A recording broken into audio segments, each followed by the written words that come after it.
Godavari style sambar. ముఖ్యంగా నేను ఇంట్లో చేసే సాంబారు ఎలా ఉంటుందో చూపించేస్తాను. ప్రాసెస్ అయితే చాలా ఈజీగా ఉంటుంది. గ్యాస్, ఆయిల్ కూడా కొంచెమైనా సేవ్ అవుతుందన్నమాట.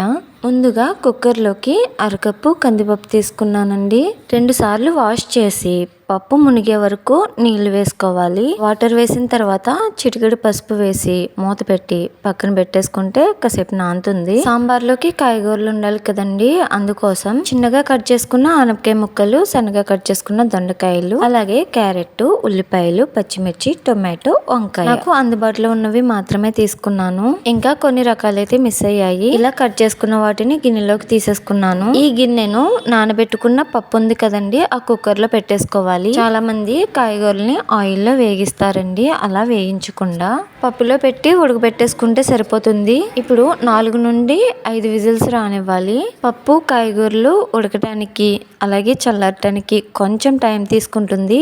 ఈ టైంలో చింతపండు నానబెట్టుకోవాలి. నిమ్మకాయ సైజ్ అంతా చింతపండు తీసుకుని ఒక్కసారి వాష్ చేసేసి కొన్ని నీళ్లు వేసి నానబెట్టేసుకున్నాను. కుక్కర్ విజిల్స్ వచ్చిన తర్వాత పూర్తిగా చల్లారిన తర్వాత మూత తీసి చూస్తే పప్పు అలాగే మనం వేసిన కాయగూరలు కూడా పూర్తిగా ఉడికిపోయాయి. ఇప్పుడు ఈ గిన్నెని పక్కన పెట్టేసుకుని పప్పుని మెత్తగా చేసుకోవాలి. పప్పు బాగా మెత్తగా ఉడికిపోయిందండి. దీనిని ఒకసారి ఇలా కలుపుకున్నట్లయితే ఇంకొంచెం మెత్తగా అవుతుంది.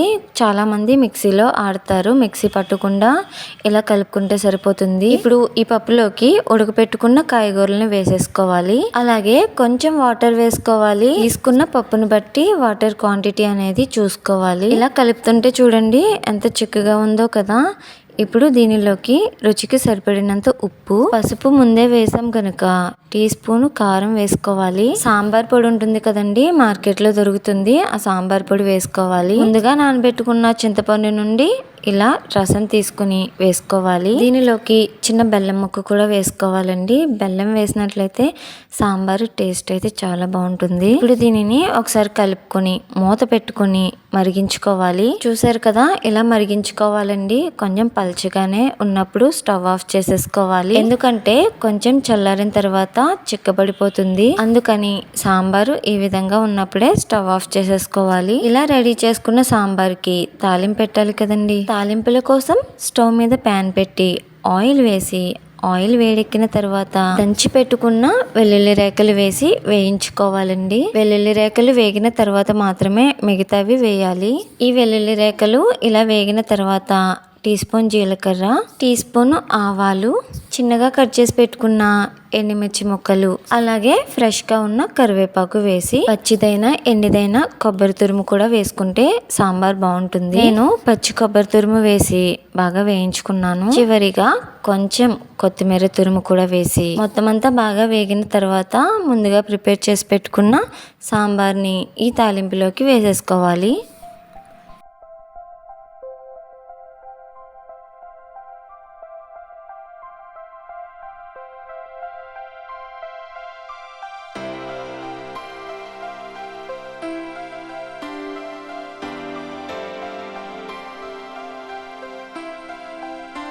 అంతేనండి, చాలా సింపుల్గా మనకి అందుబాటులో ఉన్న కాయగూరలతో సాంబార్ చేసేసుకోవచ్చు. రంగు, రుచి, చిక్కదనం ఒక్క టీకే కాదండి, సాంబార్ కూడా వర్తిస్తుంది. వీడియో నచ్చినట్లయితే లైక్ చేసి సబ్స్క్రైబ్ చేసుకుని నా ఛానల్ని సపోర్ట్ చేసేయండి.